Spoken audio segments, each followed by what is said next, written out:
everyone. My name's Deborah Cody and I'm the Legal Director and General Counsel at Softcat plc. Thank you for joining me for this session on punching through the glass ceiling.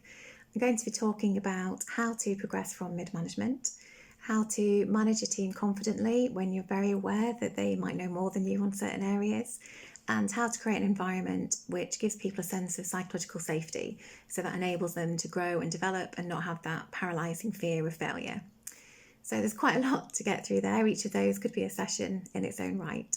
So I'm going to talk to you about some of the best advice I've had over the years, a couple of tips that have been passed on to me, and a couple of mistakes I've made that hopefully you can then avoid. So first of all, we're going to take a step back and really think about, when you're thinking about your progression, what is it that you actually want? So is it about status or achieving a particular level of financial security? Is it about an exciting opportunity, perhaps to create a new business line?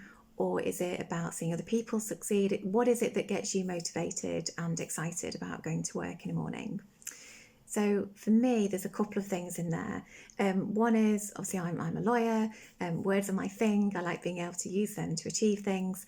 I get a lot of satisfaction out of seeing the impact of what me and my team do in terms of how that affects our delivery of goods and services to our customers, and can build really positive long-term partnerships with our suppliers as well.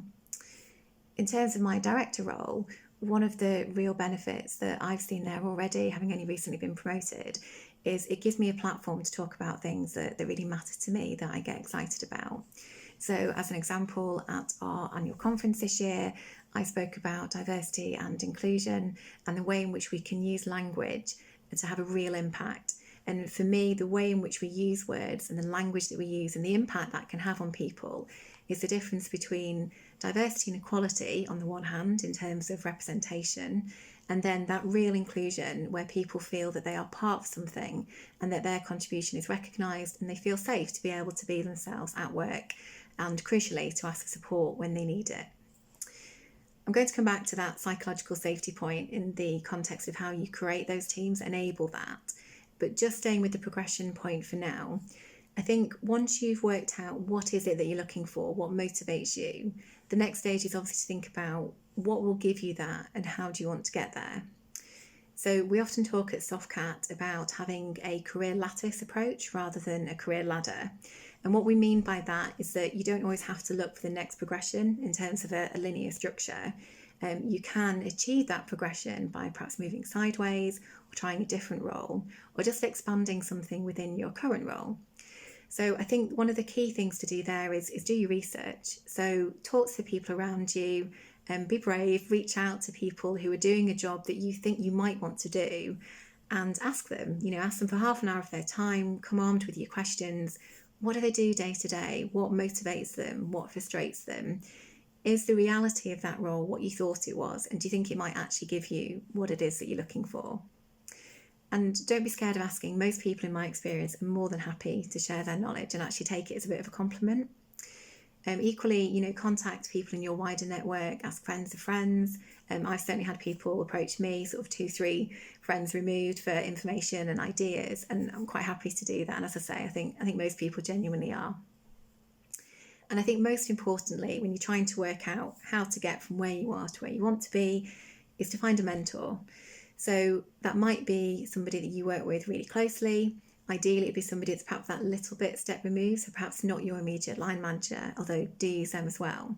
But what you want is somebody who'll be really honest. And you don't have to agree with their feedback, but I think you do have to be open to it. And certainly if you get the same sort of feedback from a couple of different people in different roles who perhaps interact with you in different ways, you may need to take that one on board.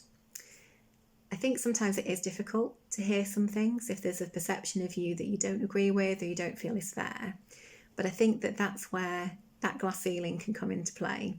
So whether we're aware of it or not, sometimes people will have a certain impression of you, and that may not actually have been anything that you've done. It may have just been their own unconscious bias.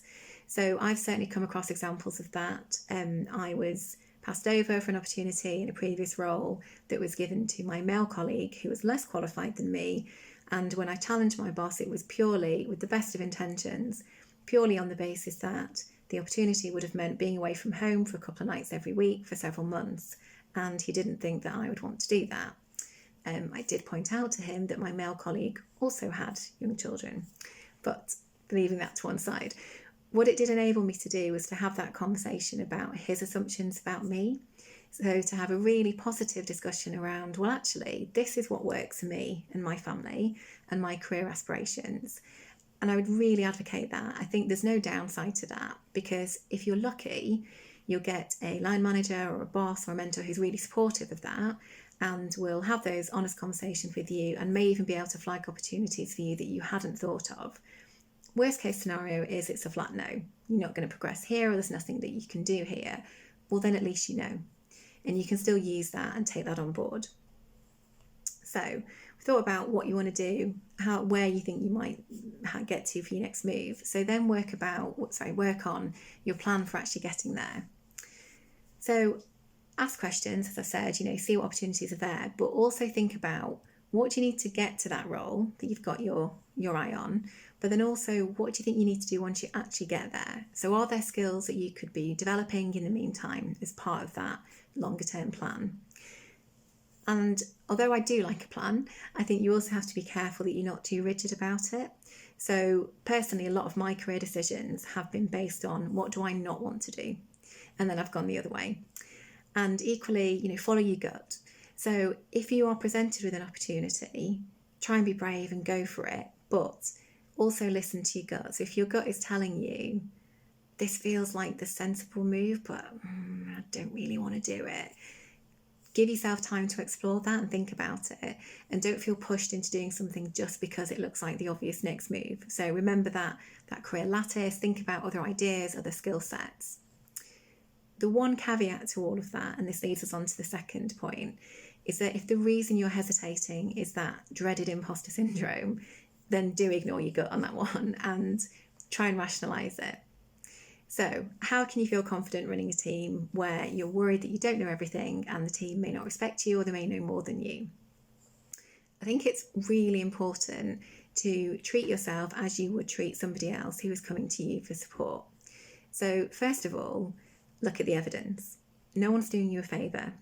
If you've got that job, then it's because somebody somewhere thinks you are capable of doing that job. So hold on to that. Secondly, be realistic. So when I first qualified as a solicitor, I remember feeling incredibly overwhelmed, and I used to spend quite a lot of my time with my office door shut and my head in my hands trying to work out what to do next. And then somebody who is still a very good friend of mine said casually one day, I remember it took me about 5 years to really feel like I knew what I was doing. Now, I've told that story quite a few times to different people, and a lot of people are horrified by that and find it really depressing. It's like, oh gosh, I'm going to feel like that for ages. But for me, actually, that was a massive relief, because what that said to me was, it's okay, I'm not meant to know everything. We work in the technology sector, I work in law as well. These things change a lot, it's always challenging. That's what makes it exciting. But it also means that you have to be realistic. You can't possibly know everything in your chosen field. And to me, the sign of a really good leader, the sign of a good manager as well, is someone who can gather people around them and get the best out of them, and you can rely on them to plug those gaps in your knowledge. So there are people in my team that know certain areas of the law much better than me, or understand our systems better. So I will happily admit that Excel still terrifies me. I do words, I don't do numbers.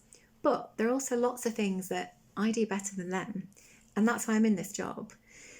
So one of my colleagues has what she calls a boost folder. And I think this is kind of my third tip, really. Keep adding to that evidence. So look at the evidence, be realistic, and then keep adding to that stockpile of evidence. And what I mean by that is keep records. So my colleague that has a boost folder, what she puts in there is thank yous or positive feedback, emails that kind of demonstrate she is capable, she is doing a good job, and people recognise that. I have a mixture of boost folders. I do that for my team, I do it for myself. I also have a WhatsApp group with a friend where we post each other things where we've had good feedback, so we can be each other's reminder when we're struggling. And then I also keep things like this. This was a card that I received when I left my last job. It was somebody who had been in my team, and it says lovely things about me, including that I was an inspirational manager and very talented and nurturing. So, I mean, why wouldn't you keep that? So if I'm ever having a wobble, I like looking at things like that to just remind myself, no, you can do this, and you've done it before, and you can do it again, and you can continue to build on it. And I think remembering that feeling where you are having a bit of a wobble is something that it's worth hanging on to then when you are looking at what type of environment you want to create for people around you. So this leads me back to the idea of creating that psychological safety for those around you. So for me, as I said, I like to know where I stand. So I try to be very upfront and realistic with my team about my expectations, but I also have conversations with them about what do you need from me to be able to do that. So do you need an extra hour of my time? Do you need me to find a training course for you? Do you need me actually to take some work off you because it's all just getting a bit too much? I think following on from that, it's really important to give people regular feedback so that they know where they stand, they feel safe and secure, and they're not going to be blindsided by a load of really negative comments when you get to a personal review, development review, for example. So I think it's a combination of regular conversations, quite informal, even if it's just as simple as, oh, thanks for getting that sorted, it's a really great job, as well as your more formal one-to-ones and development reviews. And as I say, the idea should be that nobody ever gets blindsided. I inherited management responsibilities for somebody in a previous role, and unfortunately their manager didn't do those difficult conversations. So this particular individual thought that they were on track, and not only were they on track, they were doing quite well and they were probably going to get their bonus. And actually I then had to come over and take over at the point of saying, actually, you're not where we need you to be. Which was obviously quite a hideous, difficult conversation because they'd had these false expectations created. But what it did enable me to do was to start over. So we had a clean slate. I acknowledged, how they felt about it and that they had been set up a little bit, however, inadvertently. But then from that point on, it was very much about, okay, what do we need to do? What can I help you with? What do I need you to do? And actually, the person that I was managing in that scenario was the person that gave me that card. So it is difficult to have those challenging conversations sometimes, but it is, in my experience, always worth it. And I think the other thing you have to bear in mind is do what's right for that person. So they may very well think very differently to you. So you have to tailor your approach to the people you're actually working with. And that to me is a key part of creating a diverse team and that safe environment for everyone to get the best out of all of your people. So you may well have somebody in your team who is quite happy bouncing ideas off everybody. They're really passionate, they're really excitable, they're happy to think on the spot and throw things out there, and they're not worried about a stupid idea because they figure that in the mix there'll be some great ones. You may have somebody else in your team who just quietly sits back and watches what's going on, and historically that would normally have been me. So you watch what's going on and then you go away and think about it, and then you might have a great idea. The trick is to make sure that both of those people feel that their approach is valid. Now, obviously, there are some constraints in terms of how much we can cater for that. If you're under deadlines or you need people to just get on and do, but you can tailor that approach. So, you could say to somebody, I noticed you were quite quiet in that team meeting. Is everything okay? So you can use it as a check-in. But then you can also say to them, is it easier for you if I give you a heads up before the meeting so you know what's coming and you've got time to prep for it? Or do you want to sit back and watch what's going on? And then if you've got any ideas or any feedback afterwards, just drop me an email. That's a really easy conversation to have, but I think it's really important in terms of sending that message that however you do things, even if it's completely different to the rest of the team, that is valid and that is useful, and there is still credit and recognition given for that type of approach. I mentioned earlier how I felt when I first qualified. Two other things that I've taken from that I regularly remind myself about because it informs how I then want to be as a manager and as a leader. I used to feel really nervous about going to somebody and asking for help. And I really should say this is not a reflection on the people that I was working for at the time. This was about a pressure that I put on myself. and I feel like I should know the answer, and also that they were really, really busy and I didn't want to disturb them. So I always try and reassure my team that I'm never too busy for them. If I can't take their call, then I will always come back to them as soon as I can. But I also remind people regularly, please do not sit there agonising over something. If a quick 5-minute call from me will give you the steer that you need and allow you to carry on. And I think the second thing there is about making mistakes. So another bit of advice I was given was that everybody will be negligent at least twice in their career. Now, I don't know if that's true for everybody or if that's just true for lawyers or if that's just true for the individual that was telling me this. I've definitely messed up big time once so far, and I've made plenty of other mistakes of a smaller magnitude in the process. Now, I was fortunate that when I did make that proper clanger, I was working for somebody who was very supportive, who dealt with the situation perfectly. And again, I always remember that and that feeling of reassurance and gratitude for how it was dealt with. But it also enabled me to not spend the rest of my time there just being terrified to do anything. It enabled me to pick myself up, dust myself down and crack on and still have a really good career and good progression in that role and in that previous employer. So I think I like to make the point with my team that none of us are infallible, particularly not me. So if you think I've messed something up, please do tell me. But equally, I will go to them as a sounding board just as much as I expect them to come to me. And the key message really is, if something does go wrong, and things will go wrong either because you've tried something new and it didn't work, or you've just missed something and made a complete botch of it, the real key message for me is just let me know and we can work together to fix it. And actually, we might all learn from it. It's critical that if you want your team to trust you, you have to mean what you say and then you have to follow through on that. So not only is consistency key, I think back to my point about language, it's how you say it and what you do next. So we've all been in a situation where somebody says, it's fine, and obviously it's not. So bear that in mind. And if you need to give yourself a 5-minute breather before you deal with a difficult conversation, then make sure you do. And that leads me on to the next point about being honest when you're struggling too. People see it anyway, so you may as well ask for extra help and put your hand up. And I think you will be pleasantly surprised that if you do ask for support, whether it's from your own team or from your peer network, again, it will generally be there and you can use that, and then people are more than happy to reciprocate. So in the spirit of honesty, is all of that easy to do? Well, no.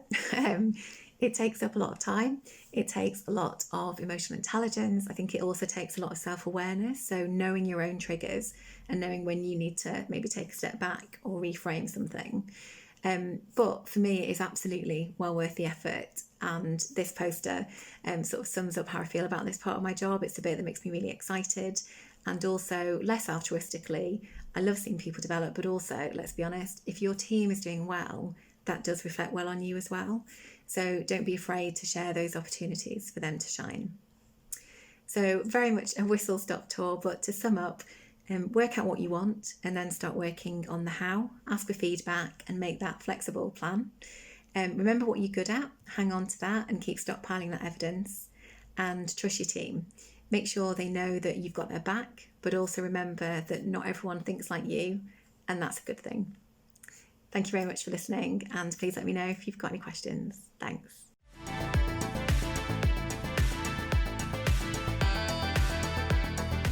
So welcome everyone. Thank you very much to Deborah for such a great talk, and very lucky to have Deborah with us for a short while where we can get some even more wisdom from her beyond what she's already given us. Welcome Deborah. And as always, you can put your questions into the discussions panel, and I'll put them to her as they come in. Deborah, thank you so much for coming. And if I'll begin, I have a question from Rebecca, who asks if you have any advice on how we can help male managers understand the struggles that young females face. She said a specific example would be walking into a room full of men, ready to present a tech solution. However, they assume that you are the receptionist. I get that as well, actually, a lot, because people assume I'm a comedian's partner rather than somebody else who's also performing. She said, I think it's difficult for male managers to have empathy because they haven't experienced what we experience firsthand. So if you could say something about that, Rebecca. Sure, thanks, Eleanor. I think it's such a good question, and yeah, I've definitely been in that position as well. I think a lot of women in both law and in the tech sector have had that. I think my best suggestion is kind of stolen from our head of talent and diversity, Nash Davis, and her advice is always tell stories. And I think that's the best way of doing it, because I think if you've been in that position, even if it's a minor thing and there was no kind of ill intent behind it, it can be enough to really throw you from what you're about to say and just kind of knock your confidence a bit. So for me, it's about telling stories. It's about using any opportunity you have, whether it's in a one-to-one or just in a passing conversation, or maybe a review of how that particular pitch went, to just explain to that male manager, this kind of happened and it really threw me, and just make that real for people and help spread that awareness so that we can all be a little bit more sensitive to things like that. That's great. Thank you so much. And then slightly off that then, Mary has, if you have ever come across any very negative team members who don't see the need for progress and new ways of working, and how would you advise somebody to proceed in that kind of situation? Okay, so the answer is yes, I definitely have. I think it's about hopefully building trust with your team so that they're prepared to come on that journey with you. And I hate that phrase journey, and I'm sorry I've just said that word. But I think in terms of getting people to understand what the end goal is. So if you've already been hopefully in that position where you've been able to build that trust, I think that gives you a good starting point. Even if they're a little bit cynical, they'll kind of give you a bit of a chance to show it to them. I think if you haven't got that, or perhaps if you're inheriting a new team, I think it's about trying to get people excited about your vision and where you want them to get to so that they can buy into it. But I also think it's really listen to those concerns, because even if somebody has a reputation for being really negative all the time, they may actually have a valid point. And I think it's really important to not just pretend you're listening, but actually actively listen, show that you've taken that feedback on board, and then do something with it. Now, that might not change your plan, but at least if you can demonstrate that you factored in their views and their feelings about it, they're much more likely to at least let you have a go and come along with you to see if it does work out that way. Thank you. Yeah, that sounds really practical. Aoife has, how do you identify where a bias is something that is held by a colleague of yours as opposed to something that you genuinely do or kind of represent? Yeah, I think that can happen. Okay. So there is a phrase that I really, really hate, and it's made me really angry, which is perception is reality. Because I think it's really unfair, but I think sadly that perception is reality idea sadly does stick sometimes.